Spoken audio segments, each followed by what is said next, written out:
उसको जाने दो, एम्बुलेंस को जाने देंगे, एम्बुलेंस गाड़ी अगर कोई एम्बुलेंस नहीं ले जा रहा है उसको जाने दो। एक आपको रिस्क लीजिएगा उस गाड़ी के बाद। एक गाड़ी को हम रोक दे। अरे तभी बोल रहा है तो हम कैसे, हम डॉक्टर हैं। अरे तो बोल रहा है तो सब लोग तो बोल देगा। एक आदमी जाने दो ना, तुम कैसे जाने देंगे? हम रिक्वेस्ट कर रहे हैं। नहीं, इसका मतलब वो आपके लिए विशेष व्यक्ति होगा। ठीक है, आप रोकिए गाड़ी। बात तो यही है कि आपकी कैदी है इसलिए बोल रहे हैं। क्या है कैदी, जाएंगे समय पे, कैदी के लिए अलग सोल्यूशन क्यों नहीं जाम करेंगे?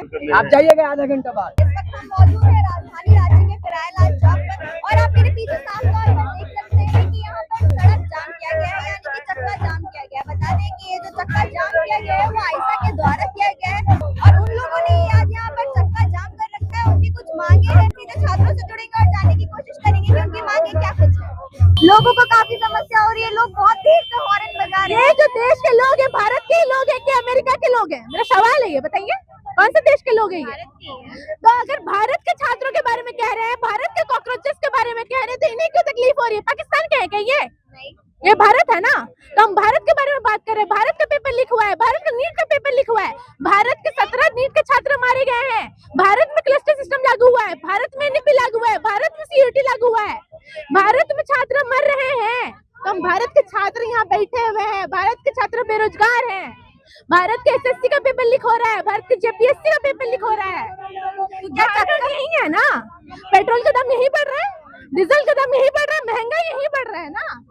नमक पहले 2 रुपए का हुआ था, टैक्स लगा था, तो गांधी जी कर दिए थे डांडी मार्च। अभी नमक का दाम बताइए। आप भी भारत की है ना, तो यहाँ के लोगों को क्यों तकलीफ हो रहा है? अगर ये भारत की है तो यही भारत के लोग बीजेपी को सरकार में बैठा है जो कि इनके बच्चों को कॉकरोच बोल रहा है। अब बताइए। अच्छा एक बात बताइए, चक्का जाम करने से क्या ये समस्या ठीक हो जाएगी? ठीक नहीं होगी, पर जनता के कान में जू तो रुकनी चाहिए। जू रेंगाने के लिए हम लोग चक्का जाम कर रहे हैं। मुख्य उद्देश्य यही है कि जिस तरीके से पूरे देश में एजुकेशन सिस्टम बर्बाद कर दिया गया है, चाहे वो राज्य सरकार के द्वारा हो या भारत सरकार के द्वारा हो।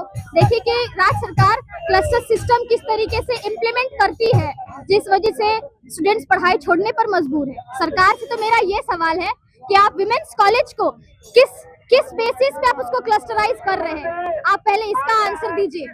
आप बेसिक चीज आप प्रोवाइड नहीं कर पा रहे हैं कॉलेज कैंपसेस में, यूनिवर्सिटी कैंपस में, और आप क्लस्टर जैसा पॉलिसी आप कॉलेज कैंपस यूनिवर्सिटी में थोप देते हैं। साथ ही साथ पूरे देश में नीट का पेपर जो लीक हो जाता है, जिस वजह से काफी छात्र सुसाइड कर लेते हैं। देखिए कितने महज 17-18 साल के स्टूडेंट्स सुसाइड कर रहे हैं। साथ ही साथ सीबीएसई में एक धांधली होती है, जिस वजह से एक छात्र ट्विटर पे पोस्ट करता है, उसको एंटी नेशनल पाकिस्तानी कहकर इसी भारत सरकार के लोग, यही गोदी मीडिया उनको एंटी नेशनल कहते हैं।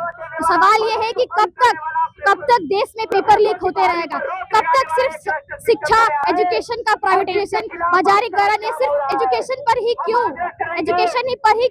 एजुकेशन को ये लोग गाजर मूली के बराबर ये लोग समझते हैं। एजुकेशन को ये लोग समझते ही नहीं कि कुछ चीज है। कुछ लोग बोल रहे हैं कि इतनी जल्दी तो पैम्पर्स और डायपर भी लीक नहीं होता जितनी जल्दी यहाँ पर पेपर्स लीक हो जाते हैं। बिल्कुल, आप देखिए कि लगातार 10 सालों में कितनी बार पेपर्स लीक हो चुका है। 89 टाइम्स पेपर लीक हो चुके हैं। कितने स्टूडेंट्स का भविष्य बर्बाद हो चुका होगा। तो वही इसी तरह है, जितनी बार बच्चों का डायपर लीक नहीं होता उतना पेपर लीक हो जाता है भारत में। तो क्या लगता है जो चक्का जाम किया है इससे कुछ बेनिफिट मिलेगा? चक्का जाम हम लोग तो इसलिए किए हैं कि उनके कानों तक जू रेंग जाए कि छात्र अगर अपने आवाज के लिए सड़क पर उतर गए हैं तो वो उनके आवाज जो है उनको भी घेरने का काम कर सकते हैं। जब प्रशासन को पता था कि सड़क आज जाम होगा, टाइमिंग भी दिया हुआ था प्रशासन को, क्यों नहीं उपाय किया प्रशासन ने? सड़क जाम तो होगा ना। अगर बच्चे बोले हैं किसान आंदोलन से लेके, आपको पता है न्यू बिजनेस में आप भूख हड़ताल तक नहीं कर सकते, इसी सरकार ने धाराएं नहीं है। क्या करेगा आम आदमी, कैसे विरोध जताएगा? तो भाई सड़क जाम होगा तो ये प्रशासन का काम है कि कैसे गाड़ियों का जाम ना लगे, वो कैसे पहले से व्यवस्था करती। बिल्कुल आपको कैसे पहले से देखिए, कॉकरोच कब लगता है? जब सिस्टम सड़ जाता है। यहाँ का सिस्टम सड़ गया है, इसलिए हम लोग एक कॉकरोच बन के यहाँ पे सड़क पर उतरे हुए हैं। मतलब आप लोग चाहते हैं कि एक सीजीपी नाम का पार्टी आए जो आप लोगों के लिए काम करे? देखिए, ऐसी नहीं कि वो कोई फिजिकल पार्टी नहीं है। वो ऑनलाइन छात्रों ने गुस्सा जाहिर किया है, अपना गुस्सा जाहिर किया है ऑनलाइन प्लेटफॉर्म पर। वही गुस्सा जो जाहिर किया, उसी का माध्यम से आज देख रहे हो कि सड़कों पर छात्र उतरे हुए हैं।